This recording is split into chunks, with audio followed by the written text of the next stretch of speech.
الرجیم بسم اللہ الرحمن فبظلم من الذین ہادوا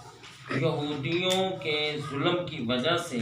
حرمنا علیہم طیبات ہم نے ان پر پاکیزہ چیزیں حرام کر دی احلت لہم جو پہلے ان کے لیے حلال تھیں وبصدہم عن سبیل اللہ کثیرا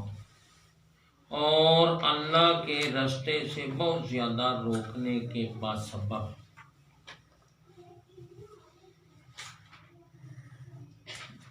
دن رات ظلم کرتے تھے یہودی اپنے اوپر ظلم کرتے تھے اور اللہ کے راستے سے بہت زیادہ لوگوں کو روکتے تھے دین اسلام خود بھی قبول نہیں کرتے تھے دوسروں کو بھی دور ہٹاتے تھے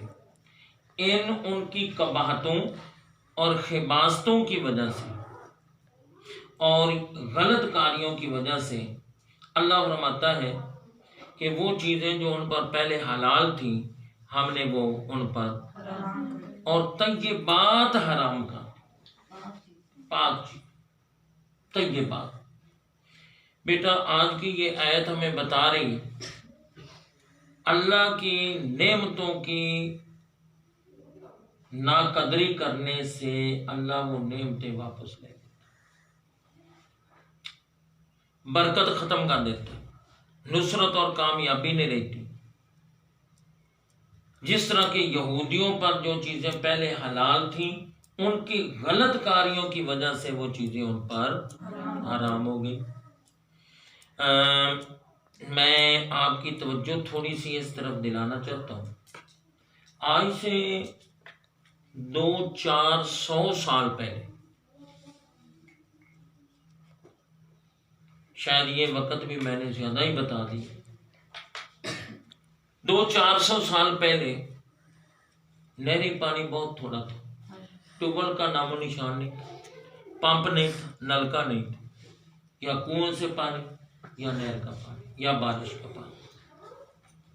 ہر چلاتے تھے تو بیلوں کے ذریعے سے کوئی ٹریکٹر کوئی مشینری نہیں تھی ٹھیک اس وقت بیٹا پیداوار بھی بہت کم تھی 1 ایکڑ سے بمشکل 10-15 من گندم نکلتی تھی 10-15 اور اب 50-60 من 1 ایکڑ سے نکل رہی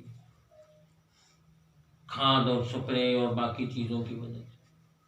مگر حقیقت یہ ہے کہ جو اس وقت کے 10 من میں برکت تھی نا وہ آج کے 60 من میں بھی برکت نہیں وجہ کیا ہے اس وقت سچائی امانت دین کے ساتھ وابستگی وہی ذمہ دار آپ دیکھ لیں تہجد کے وقت اٹھنا وضو کرنا تہجد پڑھنی پھر قرآن کی تلاوت کرنی پھر فجر کی نماز پڑھنی فجر کی نماز پڑھ کر پھر بیل جوت لینے اب وہ بیلوں کے ساتھ ہل بھی چلا رہا ہے ساتھ کلمہ شریف بھی پڑھ رہا ہے درود شریف بھی پڑھ رہا ہے قل واللہ شریف پڑھ رہا ہے سورت مزمل اور سورت یاسین اور سورت ملک پڑھ رہا ہے سورت رحمان پڑھ رہا ہے اب وہ جتنے چکر اور پھیرے لگائے گا یا قرآن یا درود جو پڑھتا جائے گا آخر ان کی برکتیں کہاں جائیں گی وہ کہاں جائے گی برکتیں اور وہ آج کل برکتیں ختم ہو چکی ہیں تو آج کا یہی ہمیں سبق ملتا ہے غلط کاریوں کی وجہ سے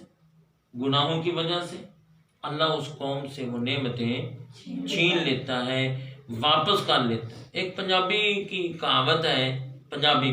کتیاں نو کھیر نہیں پچتی گندوں کو چنگی چیزیں نہیں دی جاتی ہمیشہ سے پاکیزہ لوگوں کو پاکیزہ چیزیں دی جاتی ہیں اللہ تعالیٰ یہ قرآن مجید کا